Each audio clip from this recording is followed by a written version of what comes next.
All right, let us discuss the free agent signings and goings on of the NHL right now. While I've been off doing other things too. Um, Patrick Maroon is supposedly ready to sign with the St. Louis Blues. We don't know the term or the length yet, but Patrick Maroon is a decent addition to a third line in St. Louis. Potentially top six as need be, but Maroon would make sense with St. Louis. There's enough sources reporting it that I'll go ahead and throw it into this video. If it ends up being incorrect, I apologize. Um, Ryan Strome re-upped with the Oilers, 2 years for 3.1 million each year. We'll see how that works out. Strome had a really rough year with the Oilers, but a lot of Oilers did, so he could still manage to score some more points and make this deal worthwhile. At the very least, it's a guy who can play a top six role, and I understand the upset over losing Jordan Eberle and why does she really still have a job. I get all those things, but he's keeping the roster together, and we'll see if it works in the fall. Because sometimes keeping the roster together can be the best move. Look at what Colorado did. The Duchesne trade helped them, but in terms of the guys that got them to the playoffs last year, they were mostly guys who'd been there before and suffered through the really tough times. Um, Alex Petrovich has re-signed with the Florida Panthers, 1.9 million for 1 year. I like Petrovic. I think he's pretty good. Tyler Ennis signed a 1 year league minimum contract with Toronto. Oh, how the mighty have fallen with Tyler Ennis. I don't know where to start with him.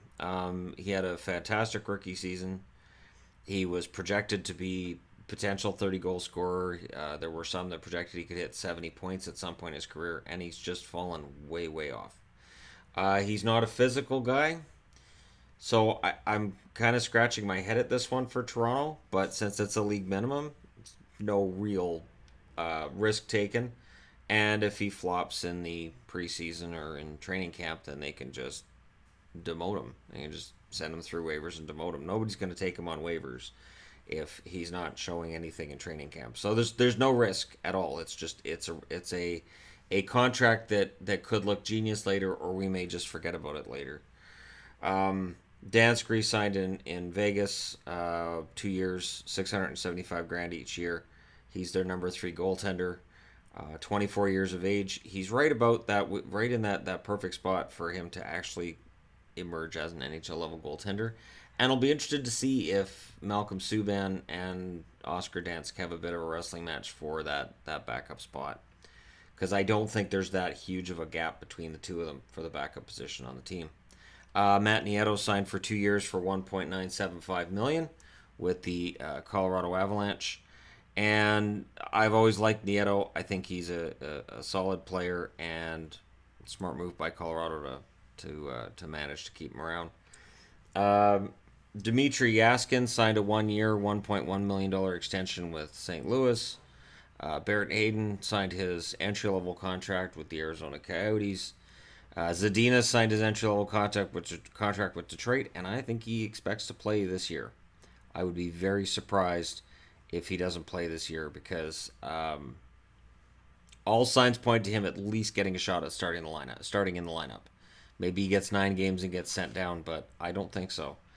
Colin Miller, this was a topic of conversation here yesterday, gets a 4 year contract extension with Vegas for $15.5 million over those 4 years. 3.875 million is the cap hit.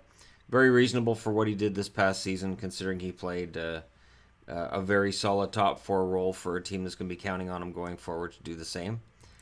Very solid signing. He does have some defensive deficiencies, but he's 25 years of age. Defensemen routinely get better as they get older, sometimes peak in their early 30s, and this kid's looked pretty good, and his offense is pretty deadly. So the offense on that blue line is important. Clearly, George McPhee knew that and wanted to reward him, and did so at a very handsome amount.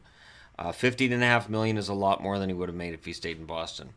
I've lamented Boston losing Colin Miller, but if Miller played last year in Boston, he would have been a number 5 or a number 7 guy, and he wouldn't have done what he did this past season in Vegas, and he wouldn't have got that extension. So I'm happy for him. I'm happy for Vegas as well.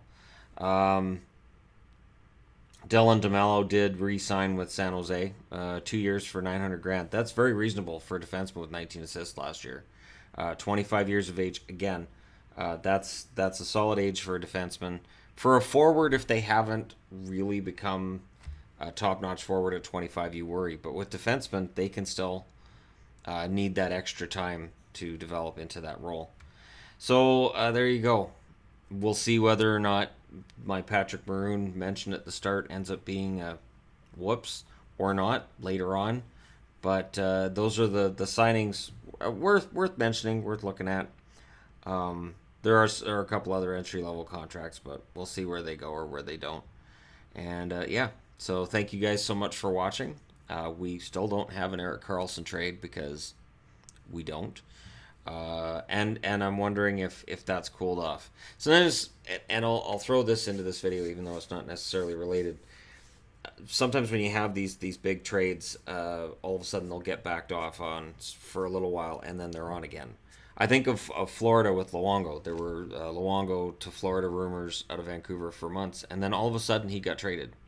All of a sudden it happened. And I think it was a matter of them going back and forth, and then the GMs for both teams saying, you know what, let's just take a break and think it over. And then a new offer is made, and the deal's done. So Tampa and Ottawa, and potentially a third party, which was rumored to be the Rangers, could very well be just taking a step back and thinking it over, and then they'll come back with a new offer. But Tampa definitely needs to move out some money to get Karlsson. But if this rumor is true and they're trying to get Karlsson to Tampa, that means that Erik Karlsson verbally would already have agreed to an extension with the Tampa Bay Lightning, which would be an interesting situation. Does he agree to extensions with multiple teams in an effort to get out of Ottawa? Does he potentially ask for more money from one team than he might ask for another, for cap reasons, for winning reasons, for whatever reasons? It's very interesting to see what happens with him from here, what offer he takes, and what offers he leaves on the table at the end of the day. Thank you guys so much for watching. Hit like and subscribe if you're browsing your way through. You just happened upon this video. And from Vegas, I say adieu for now.